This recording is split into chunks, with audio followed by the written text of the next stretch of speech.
Kapan THR PNS 2021 cair? Berikut jadwal dan prediksi besaran THR dan gaji ke-13 yang akan diterima.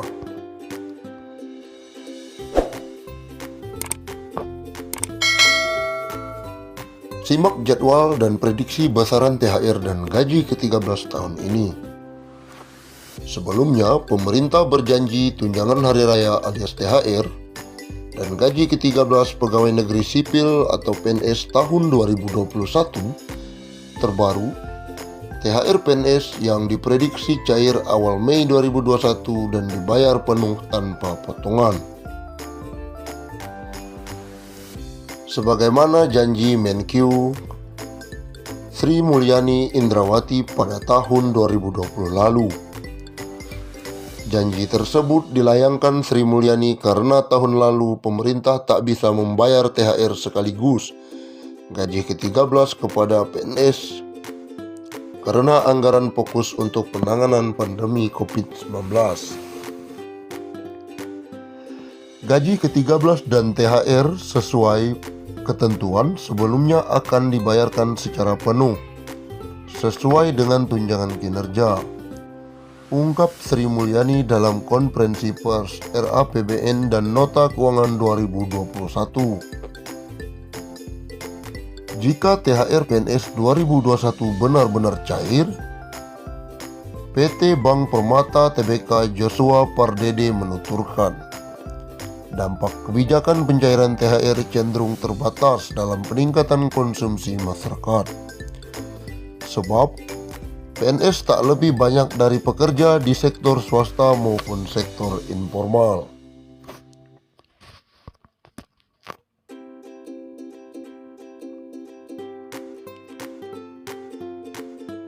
Hal ini disebabkan oleh kebijakan THR bagi PNS ini bukan merupakan suatu hal yang berbeda bila dibandingkan dengan kuartal 2 2020. Joshua juga menggarisbawahi adanya larangan mudik dari pemerintah yang berpotensi membatasi daya beli. Artinya, sekalipun THR cair, aliran konsumsi menjadi tak merata di setiap daerah. Pelarangan ini diperkirakan masih akan menekan sektor transportasi dan pertumbuhan di luar Jawa karena arus aliran konsumsi ke daerah yang menjadi terbatas sebedia. Joshua menilai peningkatan konsumsi masyarakat justru terdongkrak oleh stimulus lain ketimbang pencairan THR PNS. Stimulus tersebut adalah subsidi dari belanja online nasional menjelang Lebaran. Konsumsi masyarakat juga bakal terkerek ketika para pengusaha benar-benar membayar THR kepada para pekerja. Dalam hal ini, pemerintah sudah mewajibkan pengusaha untuk memberikan hak karyawan yakni THR. Kedua kebijakan ini diperkirakan akan menggerek pertumbuhan ekonomi RI di kuartal 2 tahun 2021 membaik dan mempercepat laju pemulihan ekonomi Indonesia. Secara umum, kebijakan Harbolnas dan THR swasta dan PNS diperkirakan akan mampu menjadi salah satu penopang pertumbuhan ekonomi di kuartal kedua 2021 mendatang.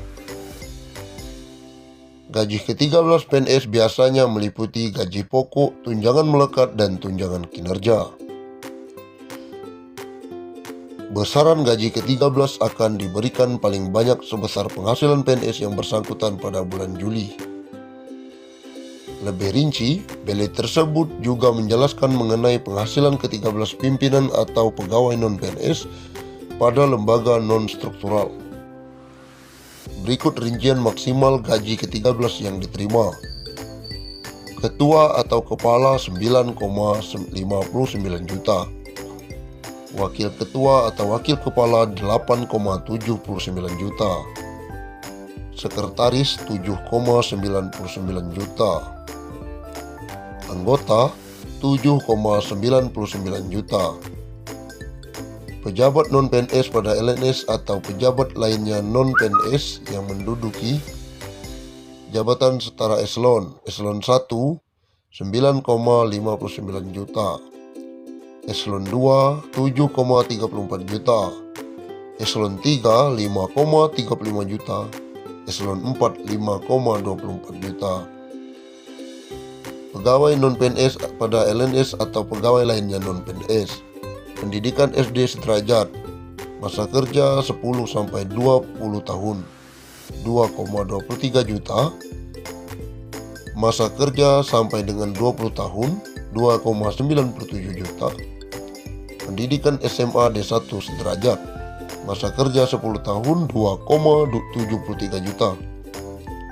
Masa kerja sampai 10-20 tahun 3,15 juta.